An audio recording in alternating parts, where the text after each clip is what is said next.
Hello and welcome to your favourite channel Braino solution. देखो बच्चों, आज हम करेंगे क्वेश्चन नंबर 7। क्या कह रहे हैं, ये फिगर है यहाँ पे HOPE, this is a parallelogram. ठीक है, इसको नाम दे दिए इन्होंने hope. Find the angle XYZ। ठीक, तो देखो अगर हमें पता है कि भाई ये वाला पूरा पैरेललोग्राम है, ठीक है, तो बड़ा ही आसान है इसको निकालना। क्या करोगे, सबसे पहले तो हम देखते हैं कि यहाँ पे देखो ये वाली जो लाइन है ऐसे H और ये P है। ठीक है, तो ये देखो HE और PO they are parallel line. HE और PO दोनों आपस में क्या है, पैरेलल है। देखो HE is parallel to PO। ठीक है, यहाँ से एक ट्रांसवर्सल चली गई HP क्या है तुम्हारे पास, ट्रांसवर्सल है। ठीक है, तो देखो बेटा जब ये ट्रांसवर्सल ऐसे जाती है तो ये क्या बनता है, यहाँ पे ये Z एंगल बन रहा है, Z बन रहा है, ऐसे करके ये गई तो ये क्या बन रहा है, Z बन रहा है। Z क्या होता है, ऑल्टरनेट एंगल्स होते हैं। तो यहाँ पे ये देखो ये Z बन गया, तो इसका मतलब क्या है कि ये 40 डिग्रीज किसके इक्वल होगा, X के इक्वल, सॉरी Y के इक्वल होगा। ठीक है, 40 किसके इक्वल होगा, Y के इक्वल होगा, क्योंकि ये Z बना रहा है यहाँ पे ऑल्टरनेट एंगल। तो तुम कह सकते हो angle Y is equal to 40 degree, मतलब 40 डिग्री लिखो डायरेक्ट। क्या लिखोगे, angle Y is equal to angle EHP। कितना है ये, 40 डिग्रीज EHP।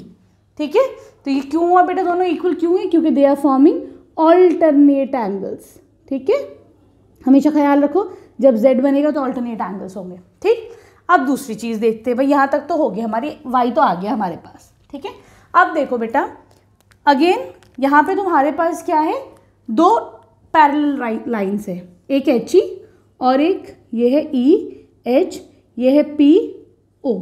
ठीक है, यहाँ से एक ट्रांसवर्सल चला गया तुम्हारे पास HO। ठीक है, तो तुम क्या कह सकते हो, ये दोनों एंगल्स भी सेम होंगे। क्यों, दे आर कोरस्पॉन्डिंग एंगल्स। ठीक है, ये दोनों एंगल सेम होंगे, तो हम क्या लिख देंगे यहाँ पे बेटो, हम लिख देंगे that angle EHO is equal to angle PO, इसको A दे दो। ठीक है, is equal to angle POA। क्यों होंगे ये दोनों इक्वल एंगल बेटा, किसके इक्वल होंगे, 70 डिग्रीज के। क्यों होंगे, क्योंकि they are corresponding angles, corresponding angle है। ठीक है, तो दे आर इक्वल। ठीक, अब देखो बेटा EHO ये मैं कैसे लिख सकती हूँ, 40 plus Z this is equal to 70 degrees.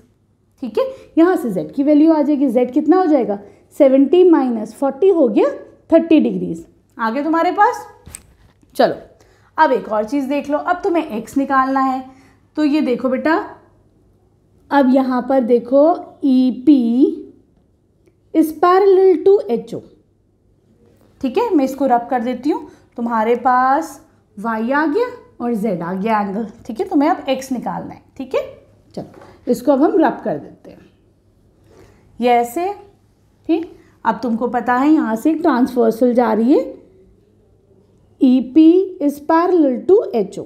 ठीक है, ट्रांसवर्सल जा रही है EH। ठीक, तो तुम क्या बोलोगे, ये जो दोनों एंगल्स हैं बेटा, तो ये क्या होगा, दोनों का सम क्या होगा, 180 डिग्रीज होगा।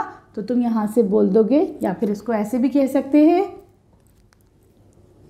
इन पैरेललोग्राम EPOH, ये जो पूरा पैरेललोग्राम है, हमें पता है एडजेसेंट एंगल्स जो है वो सप्लीमेंट्री होते हैं। तो X प्लस ये पूरा एंगल Z कितना आया अभी तुम्हारे पास, 30 डिग्रीज, तो ये पूरा कितना हो गया, 70 डिग्रीज है ना।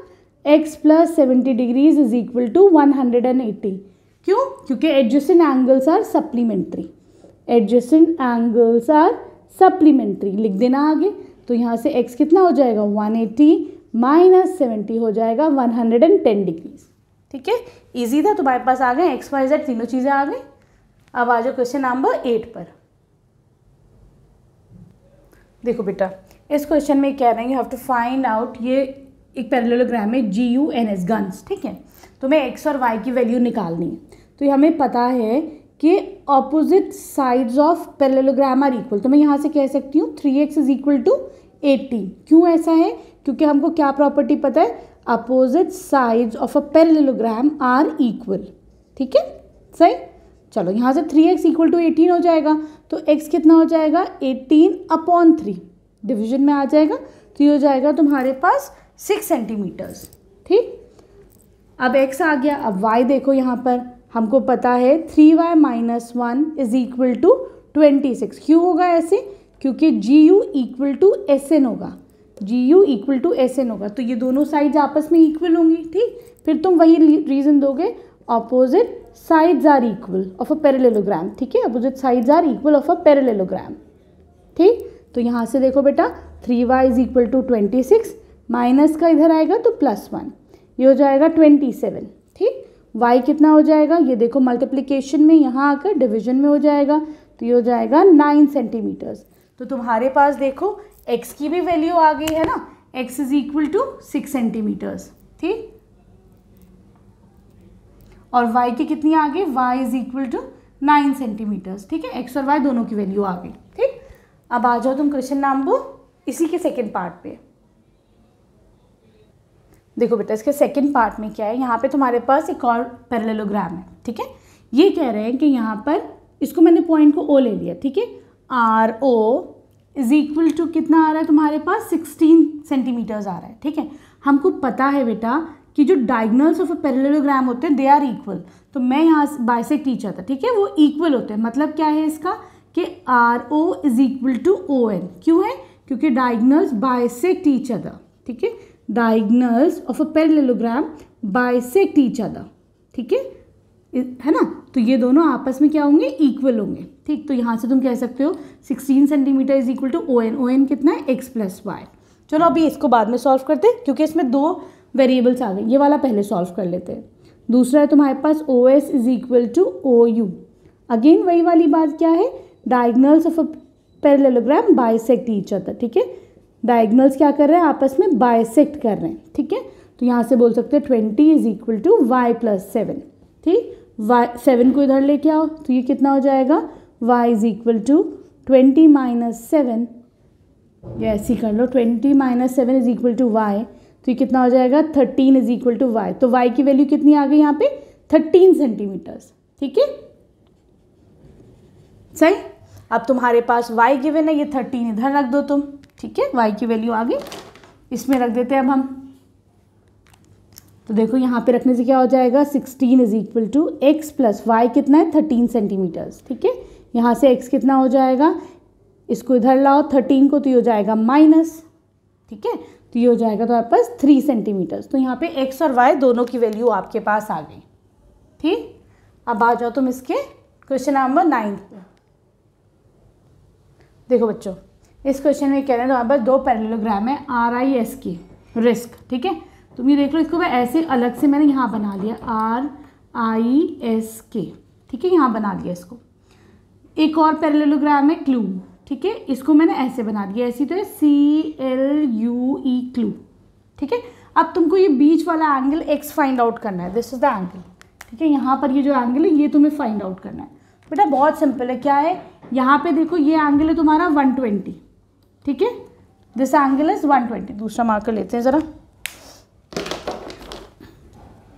ये एंगल तुम्हारा 120 डिग्रीज गिवन है। ठीक है, तो मैं ये वाला एंगल निकाल सकती हूँ, एंगल ISK। कैसे निकालूंगी? मुझे पता है पैरेललोग्राम में एडजेसेंट एंगल्स आर सप्लीमेंट्री, तो मैं कह सकती हूँ angle RKS is equal to angle ISK। ये एंगल दोनों इक्वल होंगे, कितने? 120। ऐसा क्यों होगा बेटा? क्योंकि अच्छा नहीं, दे आर नॉट इक्वल, इन दोनों का सम 180 डिग्रीज के इक्वल होगा। ठीक है, क्यों ऐसा क्यों होगा? क्योंकि एडजेसेंट एंगल्स आर सप्लीमेंट्री, है ना, एडजेसेंट एंगल्स आर सप्लीमेंट्री। ठीक है, चलो अब यहाँ से देखो ये 120 डिग्रीज है, तुम्हें एंगल ISK निकल जाएगा। Angle ISK is equal to 120 degrees, angle ISK is equal to 180 minus 120 is equal to 60 degrees. आ गया यहाँ से तुम्हारे पास 60 डिग्रीज, राइट। चलो अब ये वाला एंगल भी तुम्हारे पास आ चुका है। ठीक है, अब तुम देखो इस वाले पैरेललोग्राम में, पैरेललोग्राम CLUE, ये जो क्लू वाला पैरेललोग्राम है, तो देखो यहाँ पे ये दोनों एंगल्स आर ऑपोजिट एंगल्स, है ना, तो ये दोनों इक्वल हो जाएंगे। हम कह सकते हैं angle CEU is equal to angle CLU। क्यों? दोनों 70 डिग्री। क्यों? क्योंकि दे आर ऑपोजिट एंगल्स। ये दोनों ऑपोजिट एंगल्स है तो दोनों इक्वल हो जाएंगे। ठीक है बेटा। तो यहाँ से तुम्हारे पास ये एंगल भी आ गया, सही। अब देखो मैं इसको अब रब कर देती हूँ ज़रा सा, ठीक है।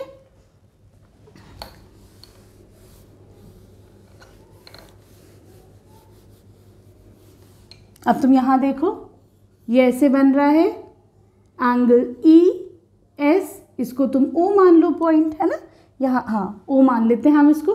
दिस इज एंगल एक्स, ये एक्स है, ठीक है।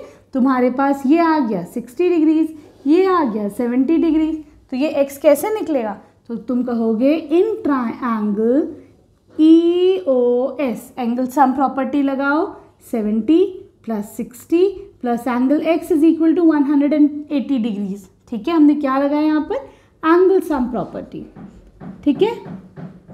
तो यहाँ से ये कितना हो जाएगा तुम्हारे पास 130 है ना, तो ये 180 के इक्वल हो जाएगा। तो यहाँ पे x की वैल्यू कितनी आ जाएगी, angle x is equal to 180 minus 130 is equal to 50 degrees, ठीक। आसान है बहुत ज़्यादा, ठीक। अब आ जाओ क्वेश्चन नंबर 10 पर।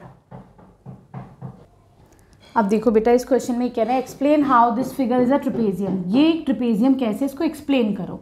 तो देखो हम ये देखते हैं कि एन एम, देखो एन एम और ये अगर दो लाइंस तुम्हारे पास पैरेलल है, ठीक है, और एक ट्रांसवर्सल जा रहा है तुम्हारे पास, ठीक है, तो क्या होता है, उनके ये जो एंगल्स होते हैं इनका सम कितना 180 डिग्रीज होता है, राइट। तो देखो अगर हम यहाँ पे देखते हैं बेटा कि यहाँ पर तुम्हारे पास ये वाला angle plus this angle, angle N M L plus angle N M L के कितना है, ये हो गया 100 plus 80, this is equal to 180 degrees. इनका सम 180 डिग्रीज है। तो तुम क्या कह सकते हो कि बेटा N M is parallel to K L, और यहाँ से जो ट्रांसवर्सल जा रही है एम एल, ठीक है, ये कह सकते हैं। thus we can say क्या बोल सकते हैं हम कि N M is parallel to K L, ठीक है, ये बोल दिया। अब देखो यहाँ पर तुम्हें नज़र आ रहा है के एन के और एम एल जो है ये आगे जाके देखो मीट कर रही है ना, तो ये आपस में पैरेलल नहीं है। तो इसका मतलब क्या है कि एन एम एल के इज़ अ ट्रेपेजियम। ये समझ में आ रहा है हमें कि ये एक ट्रेपेजियम है, ठीक है। और यहाँ पे पैरेलल साइड्स कौन सी हैं, पैरेलल है यहाँ पर N M is parallel to K L, ठीक है, क्लियर। अब आ जाओ क्वेश्चन नंबर 11 पे, लेकिन वो करेंगे हम नेक्स्ट वीडियो पे, ठीक है। वीडियो पसंद आई तो प्लीज़ चैनल को सब्सक्राइब करना। Thank you for watching Braino solutions.